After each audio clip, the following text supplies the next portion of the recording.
Good afternoon. It's been 40 days. Technically, I'm on day 42, but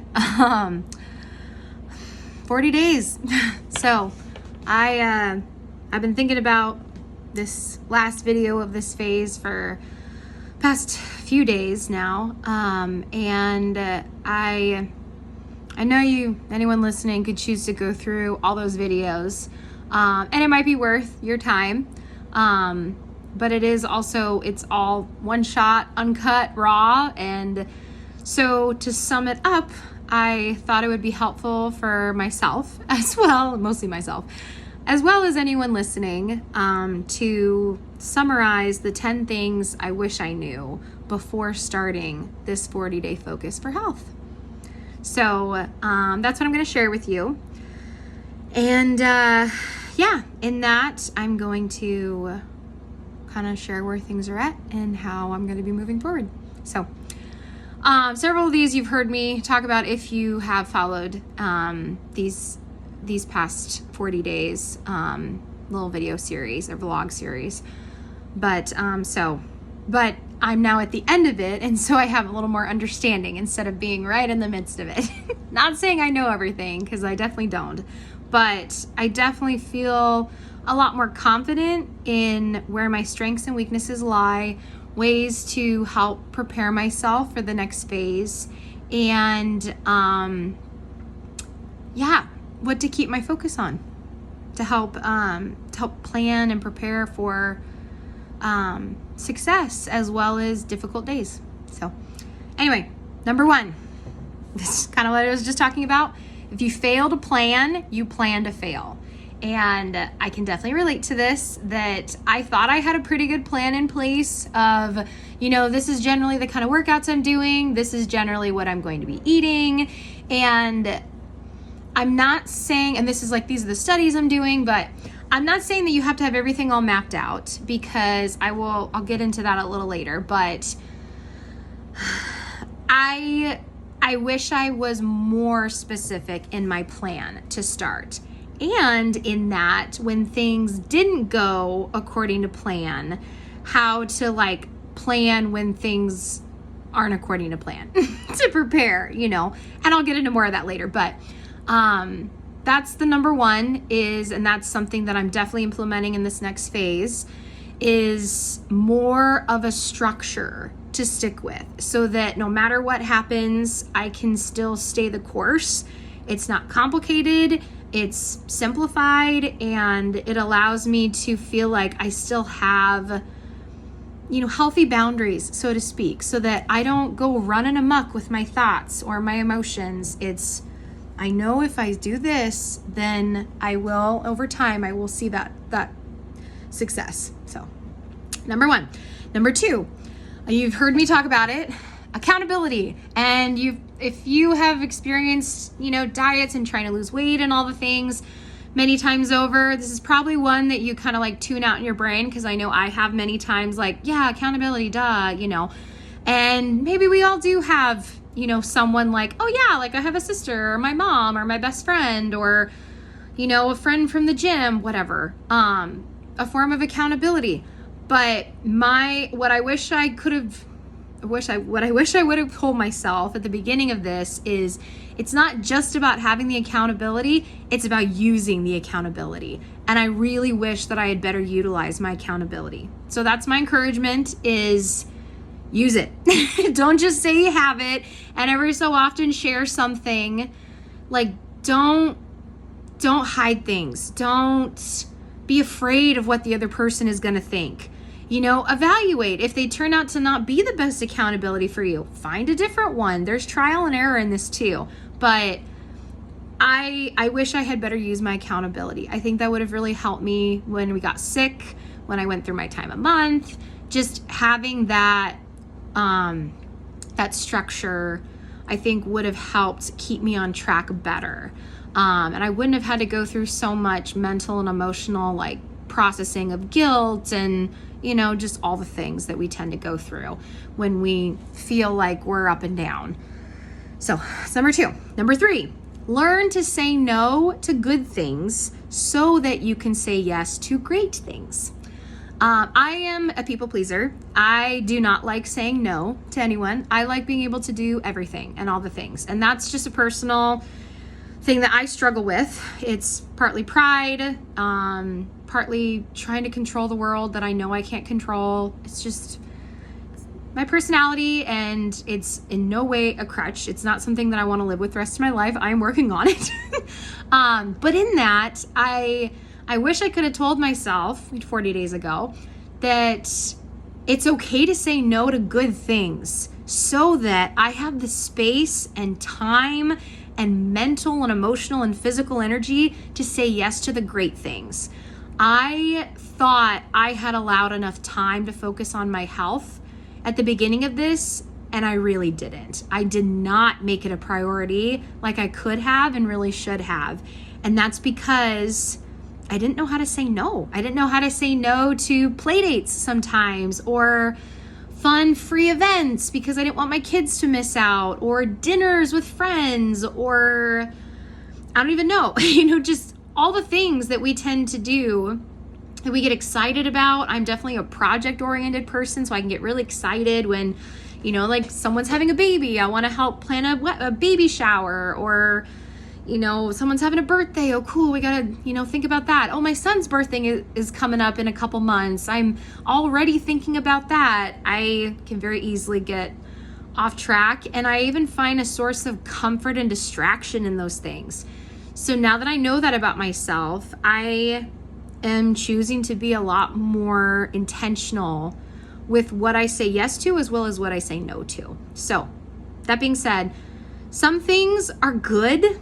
I mean, even relationships can be good, but they may not be great right now. And I touched on that a few videos ago. I have a family relationship right now that I love them dearly, but they're going through a really difficult time right now. And it's been emotionally exhausting for me to kind of like be in that. And I wish I had put some better and healthier boundaries for myself in place, because in pouring into that, I haven't left as much time to take care of myself. So that's another reason I say that you don't have to feel guilty about saying no to good things like friendships, family members, or commitments, whatever it is. And it doesn't mean you have to be completely no. That doesn't mean I would never have talked to them. It's that I would have made sure to guard myself, like, no, they're okay. There's other people, making sure that I'm not getting sucked into it, and overcommitting myself. So that's number 3. Number 4 is prepare yourself for the unexpected. I did not do a good job of this. And if anyone's watched these videos, they can see as well that I didn't really consider how difficult it was going to be trying to quote unquote get back on the horse after being sick. And it's not like I really ever felt like I fell off. And I think that was one of the issues. It was partly that I was frustrated in myself that I didn't feel as motivated coming back into it, and that I didn't have the energy. And so I was kind of dealing with that like post-sickness tiredness, but also partial laziness because I had gotten used to not working out in the mornings. So there was the workout piece of that. And then also the eating healthy. When we were sick, I was, dealing with us being sick, I felt like I got super behind, which in reality I didn't, but I tend to be a doer and a little more of a perfectionist in certain areas. So I really got down on myself, and just felt like I was drowning as soon as we got over being sick, that I couldn't catch up. And of course, whenever I feel overwhelmed, the last person I'm going to take care of is myself. I'm going to resort to comforts that are really a form of self-abuse. I'm not eating healthy. I'm not getting good sleep. I'm allowing myself to stress and overthink on things. I am choosing to numb myself emotionally and mentally with movies or whatever it is. Like, those are my comforts. Everyone has their go-tos, and many people have addictions, and those are the things that I go to. Just being real with y'all. So anyway, preparing myself for the unexpected. And that doesn't mean I'm expecting it to happen, but just knowing like, hey, if I get sick, what's my game plan? Hey, when my time of month comes, what's my game plan? You know, I am going to choose to be more gentle on myself, give myself grace, not go as hard with working out. But hey, instead of focusing as much working out, I'm going to focus on really making sure that I'm eating healthy, because that's going to fuel my body so that by the time my time of month is over, by the time my sickness is over, I feel good and I'm ready to jump right back into it, instead of this like mindset that I can get into of, I'll just take a break and I'll hop back on after. It makes it 10 times harder. I don't know if anyone else can relate, but it was hard. So anyway, that was number 4. Okay, let's keep it going. Number 5, not everyone will understand and know how to support you. This kind of comes into the, sometimes you need to say no to good things. That also, you know, that this can apply to relationships. There are just some people that maybe you're not going to spend as much time with them during this season of you focusing on your health. Or maybe you're just going to keep yourself just slightly more distanced. Doesn't mean you cut them out of your life. You know, you still be polite, you still love on them, care for them. That's actually one of the greatest ways that we can, I don't know. I mean, I guess it really is a form of self-care, is that, you know, because there are some people that are constantly doing things for other people, and then there are others who are constantly doing things for themselves. So you have to have that balance, right? Know who you are, know your struggle, because serving and loving others can be a great way to also take care of yourself. It gives you that endorphins burst of, man, I helped somebody, and you know, I've got a sense of community. I have people that love me. I am pouring into someone else. There's so many benefits to, you know, aside from being a believer, right, that we're called to do it, just as a human being, caring for other people. But in that, make sure that you just prepare yourself mentally that not everyone's going to understand your journey. And that's okay. They don't have to. You don't have to explain yourself to your blue in the face.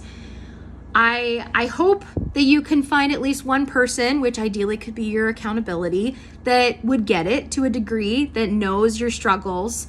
But like I've talked about before in my other videos, that it may not be your spouse. It may not be your best friend. It may not be your mom or relative, like the people that you spend the most time with.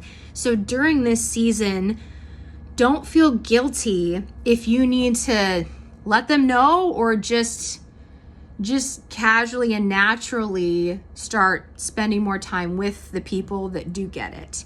Again, still maintain those relationships, still love on them, pour into them, but give them grace, because they don't get it, and it's okay. They don't have to get it. So just a thought on that. Number 6, embrace your weaknesses gracefully and learn from them. You know, this seems like an obvious, right? That we do have to give grace to ourselves. But I think, at least for me, I can get caught up in the goal, and I can get really down on myself if I don't follow to the T what I wanted to do, or, you know, didn't burn as many calories as I thought, or, oh, you know, my knee is acting up, and so I didn't get to run on the treadmill as long as I wanted. And, you know, we just start to spiral. So knowing our weaknesses, knowing what we have to work with, accepting it gracefully and saying, okay, so then what's my game plan? You know, what do I do from here? And not letting it get you down, but using it as just another form to propel you forward. Like, all right, this is where it's at. Let's keep it going, you know? So that's 6. Number 7, accept that this will take time. So be patient, be prayerful, and trust that consistency equals results. I feel like that kind of says it in itself. So you can rewind and let me just say it one more time. Accept that this will take time. So be patient, be prayerful, and trust that consistency equals results. I am a firm believer that consistency equals results. And that in that, the only way to be consistent is to be prayerful and to be patient. So take that for what it is. Number 8, if you think you can or you think you can't, you are right. That is a quote by Henry Ford. And in that, the point I wish I could have told myself at the beginning is your biggest battle is your own mind. Like 100%. It's not going to be the looks people give you, or the questions they ask, or, you know, the research it's going to take, or the amount of leg work, or whether or not you have support. All of that really only becomes a problem if you perceive it the wrong way. Every single one of those circumstances can be received in a healthy light so that it pushes you forward instead of makes you feel like everything is against me, the whole world is against me. Suddenly I'm throwing myself a pity party, you know, like at least I can do it. I don't know if anyone else relates to that, but it's easy for me emotionally to just feel overwhelmed with, like all the hurdles that are in front of me. But if I turn it and I say, what's really going on here? What's the reality of this? Yes, this is hard, but this is worth it. It's good. It's going to get me to where I want to go. And so I need to change my mindset on it. I need to change the way I view myself, the way I view working out, the way I view eating healthy. I mean, these past 40 days have been an amazing lesson in the mental struggle with trying to live a healthy life. You know, I mean, I've spent the past how many years of my life trial and error, but these past 40 days of really being intentional with it, going to God with it, just in prayer, in fasting, in study, it's been amazing. So that's number 8. Number 9 is don't overthink. So we were just talking about the mind. Now it's don't overthink. Sometimes you just need to tell yourself to shut up and do it. And you've heard me probably say this several times if you watched my other videos, because I needed to tell myself that many times. I would get so caught up, especially when I'm at the gym, of, oh my gosh, I'm breathing so heavy. What is this person next to me on the treadmill thinking? They're running faster than me. And, you know, oh, what am I going to do after this without looking like a total noob? I mean, just all of the dumb things that we think about, or, oh gosh, I don't have enough time to do this workout because I've got to go home and I got to wake up my kids. And, oh, I forgot to do this or that, or I need a meal prep already. Like, we just get so overwhelmed. I mean, especially as a mom, you know, if anyone else can relate to this, like it's hard. It's hard sometimes. And that's also part of choosing to say no to certain things so we don't feel overwhelmed, preparing ourselves, making sure that we just have a set system and structure of when we're working out and, you know, how much time we have, and just utilizing it to the best of our ability each and every day, and allowing time for meal prepping, allowing enough time for sleep, making sure that we're fueling our bodies properly. All of those things add up. They make a huge difference. And just one slight thing being off could make the difference between like a good day and a like, man, what happened today? But that's okay. We don't have to overthink harder days. We just sometimes have hard days. So that encouragement is just don't overthink it. Sometimes you just tell yourself to shut up, tell your brain to shut up, crank up your music that you're listening to, or your show, or whatever it is. Just do it. And sometimes even just listening to the sound of your breath. If you're walking, if you're running, just embrace that. Embrace knowing that you are doing something that's going to get you to your goals. So, and eventually, at least I can attest to this, that in time, you'll actually learn to enjoy those moments. Like, you will crave that endorphins you get from it in pushing past the fear, the doubts, the pain, and reaching that other side of, I'm doing it, you know, I'm running right now, or wow, like I'm on beat and I love it and this is crazy. I'm losing weight. I'm getting stronger. I feel it. All of those things are so incredibly rewarding, and it's worth it. And sometimes it can only come if we just shut our brain up for the moment. So, and give it to God in prayer too. If you can't shut your brain up, pray. I mean, first and foremost, pray, but pray, try to shut your brain off. If you can't, then pray again. So, oh man. So that was number 9. Number 10. Whew, this is taking a while. All right. Number 10. Don't lose sight of your why. Every workout, every meal, every moment, every day can bring you closer to your goal.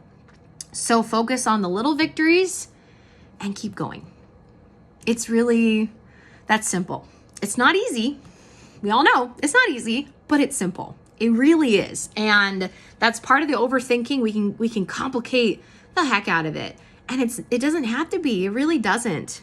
So hold tight to your why. Why are you there? And maybe continue to evaluate them. Because I know in my heart, God really did some refining work on me these past 40 days. And he will continue to, because oy vey, I need it.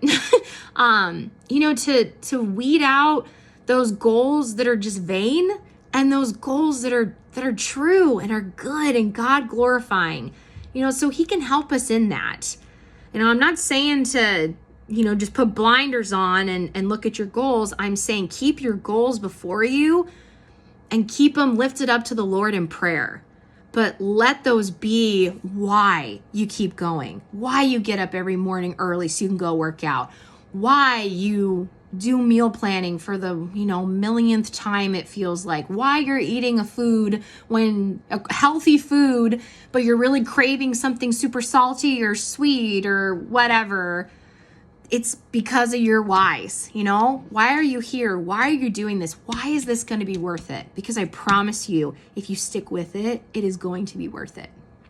And that being said, I'm very thankful for everything that I have learned these past 40 days. I am excited, a bit nervous, but mostly just excited for the next phase, which I'll keep y'all posted on. But I'm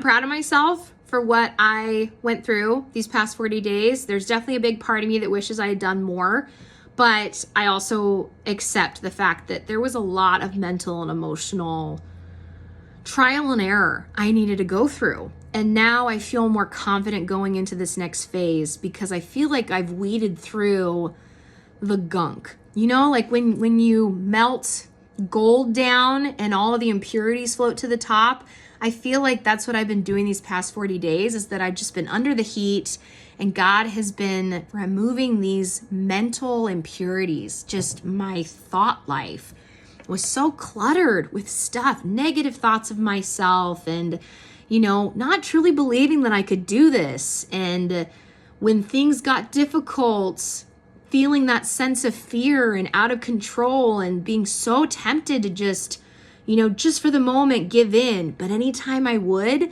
it made it that much easier to give in the next time. So it wasn't worth it. So anyway, that being said, in total, I did lose 15 pounds. So that's great. I didn't do any measurements or whatever, but I've had several people say that I look good and healthy. And I definitely feel good when I'm sticking with being gluten, dairy, and sugar-free, which again is just that's my personal journey with discovering that I have Hashimoto's and trying to work on putting that into remission within the next somewhere in 5 years. But it's also helped me lose weight because gluten and dairy were a big part of my diet before realizing I had Hashimoto's, and I had no idea that it was making me feel so miserable. And so I guess if I could give a bonus 11th point, for anyone who has not ever seen a naturopath or has ever not done just testing to kind of see allergy levels, how your body reacts to certain things. There's so many autoimmune disorders nowadays that go untreated, and not everyone has something. Sometimes it's just worth choosing to cut something out just for a period of time to see how your body feels and then slowly reintroduce it. And there are other times there are other people that can totally handle things, and maybe it's just more of that form of discipline. Sugar can be great and it can be a fun treat, but it's not necessary for every day. I mean, let's be real, y'all. What is it really giving us? Some people are completely anti-sugar. That's totally your prerogative. I'm not going to say one or the other. The point I'm making in this is that I very much believe that it's good to cut things out only for a period of time. I do not believe that you should cut something out completely unless if it was something that gave you absolutely no nutritional value. But don't cut out food groups completely from your entire life. if you can't. My goal is, while cutting out gluten and dairy free, is that I eventually will be able to incorporate it just every so often. But for my situation, for my health, that's what's best for me, and that's what makes me feel good, along with healthfully exercising, strengthening my body, and preparing myself for my future. So more later. Talk to you later.